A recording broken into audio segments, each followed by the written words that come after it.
लेकिन हिंदुत्व को आपको लगता है आपने हिंदुत्व पर जो अपनी बातें रखी हैं, पॉलिटिकल पंडित एक बात को जरूर कहते हैं कि महाराष्ट्र की राजनीति में हमेशा मराठा कार्ड चलता था, जाति कार्ड चलता था, लेकिन ये पहली बार है जो हिंदुत्व कार्ड चला है।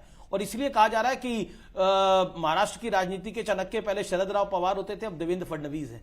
पहली बात तो मैं बिल्कुल कोई चाणक्य वाणक्य नहीं हूं। मैं मेरी पार्टी का एक बहुत साधारण कार्यकर्ता हूं। जनता की, नेताओं की, ईश्वर की कृपा रही है। खुद को तो आपने अभिमन्यु बताया था। नहीं, अभिमन्यु तो हूं, वो कोई, पर मैंने ये कहा आधुनिक अभिमन्यु जो चक्रव्यूह तोड़ के आता है, तो ऐसी कोई बात नहीं है। लेकिन मैं ये कहना चाहता हूं कि देखिए, हम लोगों ने एक विचारों की लड़ाई लड़ी है जी, और उस विचारों की लड़ाई में सबसे महत्वपूर्ण महाराष्ट्र में अगर कोई चीज हुई होगी, देखिए, हमने लाडली बहना का कार्यक्रम हाथ में लिया, किसानों के लिए कार्यक्रम हाथ में लिया। ये सारी चीजों से प्रो इनकम्बेंसी तैयार हुई, पॉजिटिविटी तैयार हुई। लेकिन प्रधानमंत्री जी ने जो नारा दिया, एक है तो सेफ है, समाज की सारी विघटनकारी विचारों को समाप्त करते हुए पूरा समाज एक आया। जाति की व्यवस्था को भुलाकर सबने एक लक्ष्य को सामने रखते हुए वोट किया।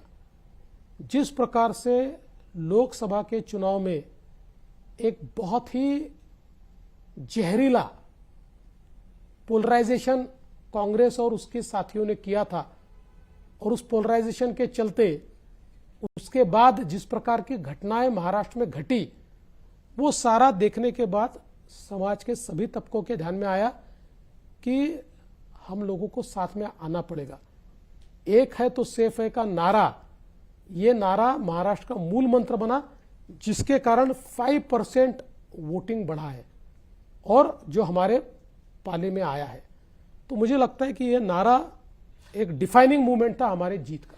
एक ये नारा डिफाइनिंग मूवमेंट था जीत का। और आपको लगता है जैसा वोट जिहाद का बार बार आप नाम लेते थे, आप अपने कार्यक्रमों, अपनी रैलियों में कहते थे, वोट जिहाद इस बार नहीं चला, दूसरी तरफ से पोलराइजेशन हुआ है, हिंदू पोलराइजेशन हुआ है। देखिए, मैं ऐसा कहता हूं, ये हिंदू पोलराइजेशन नहीं है, काउंटर पोलराइजेशन है।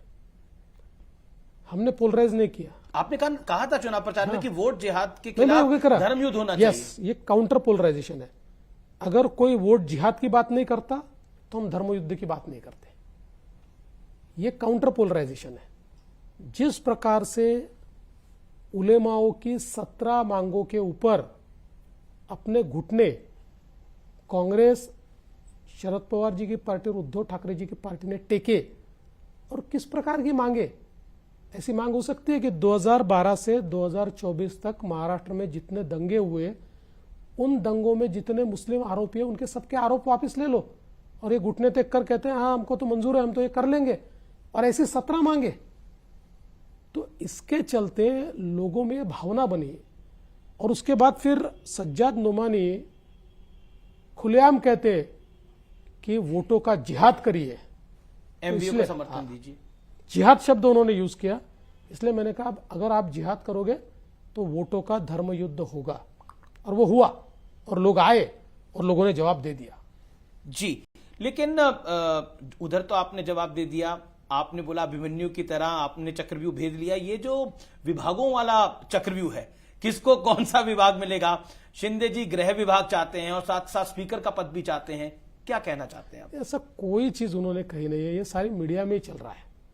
देखिए, किसको कौन सा विभाग मिलना चाहिए, इस पर बैठकर हम लोग फैसला कर लेंगे, कोई प्रॉब्लम नहीं है। गृह मंत्रालय को लेकर? देखिए, गृह मंत्रालय हो, अर्बन डेवलपमेंट हो, फाइनेंस विभाग हो, रेवेन्यू विभाग हो, जितने प्रमुख विभाग है, ठीक से हम लोग उसको। पिछली सरकार में आप गृह विभाग देखते थे, इसलिए मैं पूछ रहा हूं। नहीं, मैंने पिछले समय 5 साल मेरे पास था, उसके बाद 2.5 साल भी मेरे पास था, लेकिन सवाल कौन सा विभाग किसके पास रहेगा ये नहीं है। सरकार ठीक से चले, इसलिए इसका ठीक मुझे ऐसा लगता है बंटवारा करना चाहिए, वो हम करेंगे। अच्छा, अजीत पवार साहब और शिंदे साहब दोनों के साथ आपने काम किया है, तो दोनों में से आपको आपकी सहजता किसके साथ है, या फिर बोलूं कि जिससे आपका कोऑर्डिनेशन बेहतर है? नहीं, मेरा दोनों से बहुत अच्छा कोऑर्डिनेशन है। देखिए, दोनों के स्वभाव का अंतर है।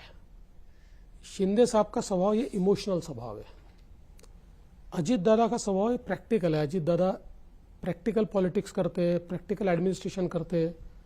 शिंदे जी चूंकि बाला साहब ठाकरे जी की शिवसेना से आए हुए हैं तो इमोशन उनके लिए ज्यादा मायने रखती है, तो इसलिए मेरा दोनों से अपना कनेक्ट है। थोड़ा घुमा के पूछे तो डील करने में किससे आसानी है, मतलब पॉलिटिकल बात करने में, पॉलिटिकल डील करने सब एक बात याद रखिए में? जी पॉलिटिकल डील कहीं पर भी आसानी से नहीं होती है। जी सभी पार्टियों को अपने कार्यकर्ताओं का हित देखना होता है, अपने मंत्रियों का हित देखना होता है।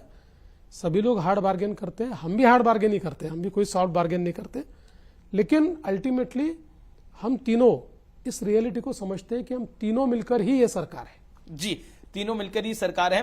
लेकिन अजीत पवार का अनुभव जो है वो छठी बार उप मुख्यमंत्री बने हैं। पॉलिटिकल पंडित कहते हैं वो नए इस देश के मौसम वैज्ञानिक है, पॉलिटिकल मौसम वैज्ञानिक है, उन्हें पता है किसका शासन आने वाला है। नहीं, ऐसा मैं नहीं मानता, लेकिन यहाँ ये बात जरूर है कि अजीत दादा ने 6 बार शपथ ली हुई है और एक प्रकार से उप मुख्यमंत्री पद की एस्टेब्लिश फेस इस रूप में उनको देखा जाता है। लेकिन इस बार आप देखिए, उन्होंने जिस समय शरद पवार जी का साथ छोड़ा तो एक प्रकार से बड़े रिस्क थे उनके पास, क्योंकि अपना अस्तित्व दिखाना चाहते थे। लोकसभा के बाद एक सवालिया निशान भी उनके ऊपर लगा जी, कि ये कर पाएंगे। आप लोगों पे भी बहुत दबाव आया कि आप बिल्कुल। अजीत पवार को छोड़ दीजिए। लेकिन उन्होंने करके दिखाया और उन्होंने एस्टेब्लिश किया कि the real NCP is Ajit Pawar faction. जी, अब तो चुनाव हो गए हैं, लोकसभा चुनाव के मुकाबले बीजेपी का प्रदर्शन बहुत शानदार रहा है।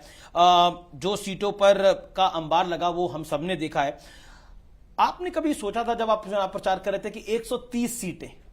जी नहीं, मैंने नहीं सोचा था। मैं सच बात आपको कहता हूं कि मैं ये मानता था कि 110 सीटें आएगी। जब 5% सर्ज हुआ तो मैंने कहा 120 सीटें आएगी, लेकिन 130 सीटें मैंने नहीं सोची थी। मैं क्यों झूठ बोलूं।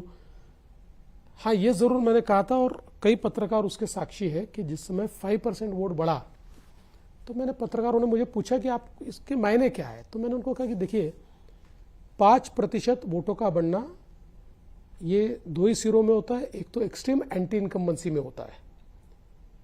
अगर हम लोग नहीं भाप पाए और इतने एंटी इनकम्बेंसी है तो हम तीनों मिलकर 50-60 सीटों में सिमट जाएंगे। लेकिन ग्राउंड पे हमको ऐसा ध्यान में नहीं आया, ग्राउंड पे हमको पॉजिटिविटी दिखी। तो हम जो सोचते हैं उस पॉजिटिव डायरेक्शन में अगर ये है तो लैंडस्लाइड विक्ट्री होगी, हम 200 से आगे जाएंगे, ऐसा मैंने कहा था। लेकिन विपक्ष की 50 सीटें आई हैं, इतना नंबर उनका कम आया है कि वो नेता प्रतिपक्ष नहीं दे सकते। तो राजनीति में कटुता करने का एक पहला कदम आप ले सकते हैं, उनको नेता प्रतिपक्ष का पद देना चाहेंगे क्या? देखिए, ये हमारे हाथ में ही नहीं है जी, इसका फैसला स्पीकर साहब करते हैं। स्पीकर भी तो नहीं, बीजेपी का होगा, ऐसा या नहीं होता शिवसेना है। का होगा? स्पीकर होता है, स्पीकर पुराने निर्णय और सारे आधार पर वो निर्णय करते हैं। लेकिन अगर स्पीकर साहब ये चाहेंगे कि किसी को विपक्ष नेता बनाना है तो हम मना नहीं करेंगे।